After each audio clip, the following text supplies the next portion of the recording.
আমার রবীন্দ্রনাথ, কলমে মল্লিকা সেনগুপ্ত। রবীন্দ্রনাথ আমার খুব কাছের মানুষ নন, আবার খুব দূরবর্তী দারুমূর্তিও নন। বয়সের হিসাবে তিনি আমার থেকে ঠিক 90 বছরের বড়।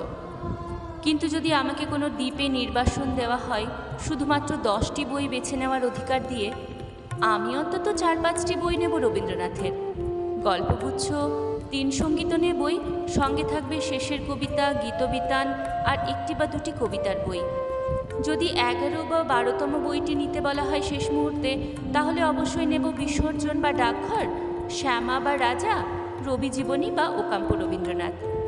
ভয় হয় রবীন্দ্র রচনাবলী শেষে আমাদের সেই ধর্মগ্রন্থে পরিণত না হয়, যার কাছ থেকে বারবার অজ্ঞাত ভয়ে পালিয়ে গিয়েও ফিরে আসতে হয় অজ্ঞাত এক আকর্ষণে। 5ই মার্চ 1988। তখন বসন্ত উৎসবের হাওয়া লেগেছিল পূর্বপল্লীর রুদ্রপলাশে। আমরা হাঁটতে হাঁটতে ঢুকে পড়লাম শেষে উত্তরায়ণে। অন্যান্য বারের মতো আবার সেই ধন্দে পড়লাম। এই খিলান, এই প্রকৃতি, এই সংস্কৃতি, এই নগরী তৈরি করেছেন একজন কবি। কবি তো নির্জনচারী অথবা উত্তাল মাতাল, হাঁটু গেড়ে বসা প্রেমিক অথবা দর্পিত সম্রাট, প্রকৃতি মুগ্ধ অথবা নগর বিদ্বেষী। কিন্তু তার কোনোটাই নন রবীন্দ্রনাথ। এত প্রথা বিরুদ্ধ ব্যক্তিত্বের মানুষটিও ক্রমে ধর্মভীরু বাঙালির কাছে হয়ে উঠেছেন রবি ঠাকুর। এটাই মজার।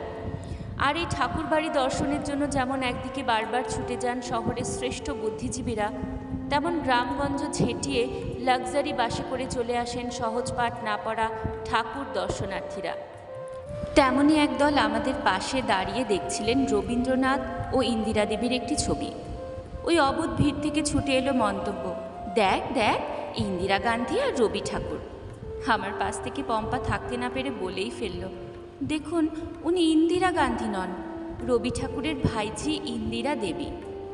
কিন্তু মন্তব্যকারীরা আত্মবিশ্বাসে ভরপুর। পম্পাকে হেসে উড়িয়ে দিয়ে বলল, কিচ্ছু জানে না রে, ইন্দিরা গান্ধী তো এখানে পড়তেন, এটা ওরই ফটো।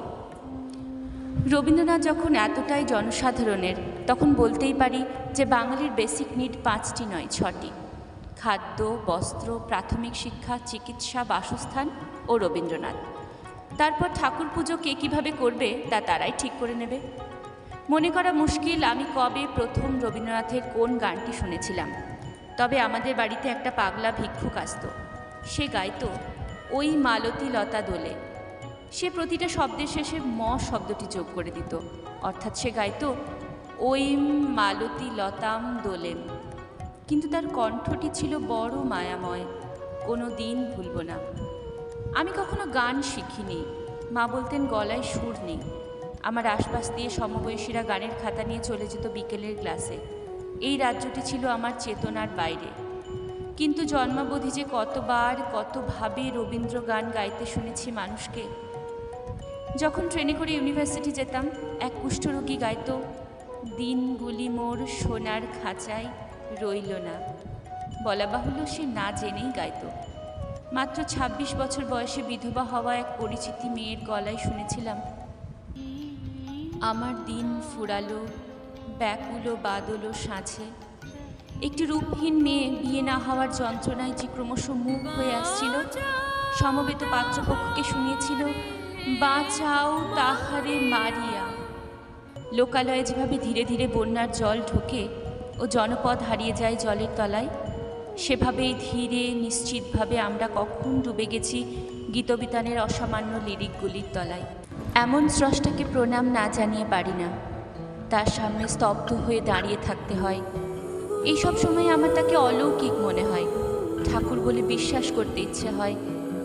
তাকে অর্ধেক বুঝে অর্ধেক না বুঝেও মনে হয় তিনি যেন এক অতিকায় টেরাডোক্টাইল, যার প্রাগৈতিহাসিক ডানার নিচে নিশ্চিন্তে ঘরকন্যা করছেন আমাদের আবহমান সংস্কৃতি। বেলা অবেলা ও কালবেলার মাঝে অনড় হয়ে দাঁড়িয়েছেন রবীন্দ্রনাথ, আমার রবীন্দ্রনাথ।